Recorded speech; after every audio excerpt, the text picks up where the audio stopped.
All right, let's dive into some of the most misunderstood and honestly most intimidating figures in the entire Bible, the Old Testament prophets.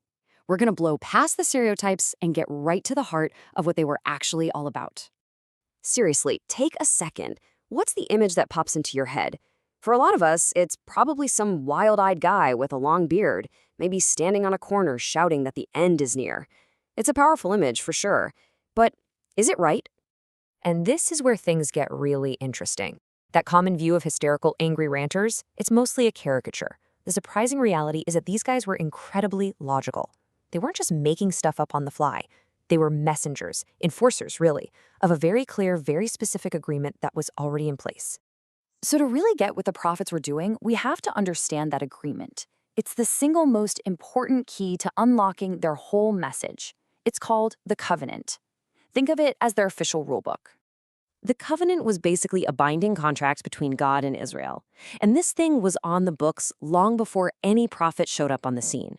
The terms were crystal clear. If you follow the agreement, you get all these amazing blessings. But if you break it, you get these very specific curses.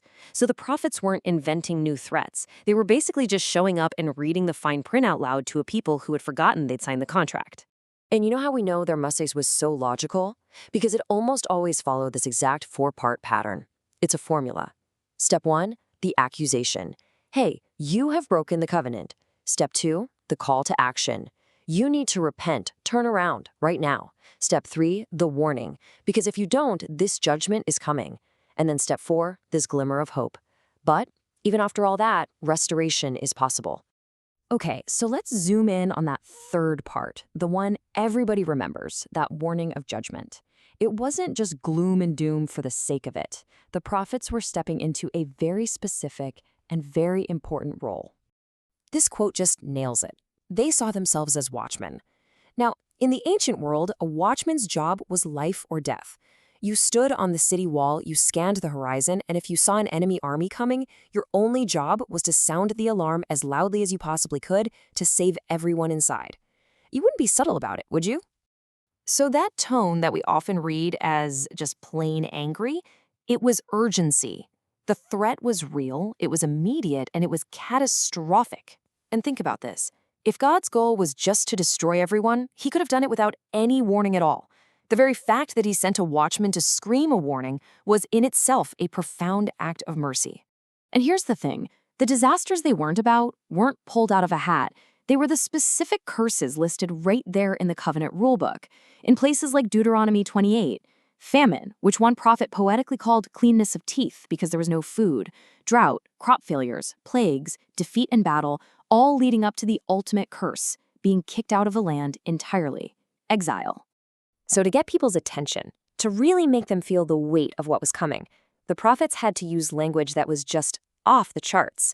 One scholar calls it the whitewater of God's wrath. It's like being caught in the most violent part of a river. It was designed to be jarring, to shock them into realizing just how terrible the consequences would be if they didn't change course. I mean, just look at this number. The prophet Amos warned that 90%, 9 out of 10 people would be wiped out. He said the survivors would be like the scraps a shepherd pulls from a lion's mouth, maybe a piece of a leg or a bit of an ear. So the crucial point is this. The severity of their language perfectly matched the severity of the crisis. Okay, but if we stop right there with the fire and the judgment, we've only understood half the story. We're missing a massive piece of the puzzle. Because for all the talk of wrath, there is another, equally intense side to the prophet's message. Just listen to these words. This is God speaking through Hosea, right after he's detailed all the ways his people have been unfaithful. That's not the voice of a cold, distant judge, is it? It's the voice of a heartbroken partner who, despite everything, just can't bring himself to let go of the one he loves. And here is the beautiful paradox the prophets give us. After the totally logical consequences of sin comes something completely illogical: grace. The judgment? That was earned. But the restoration? That was a free gift flowing not from the people's worthiness, but from God's own unbreakable, deeply personal commitment. And the language they use to describe this love is just as intense, just as extreme as the language of judgment. Isaiah gives us this picture of God as a gentle shepherd, carrying the most fragile lamb in his arms. He asked, can a mother forget her own nursing child? And says even if she could, God's memory is more certain. Jeremiah talks about God promising to heal wounds that everyone else had declared totally incurable. So you really have to see the prophetic message as a two-sided coin. You can't have one without the other.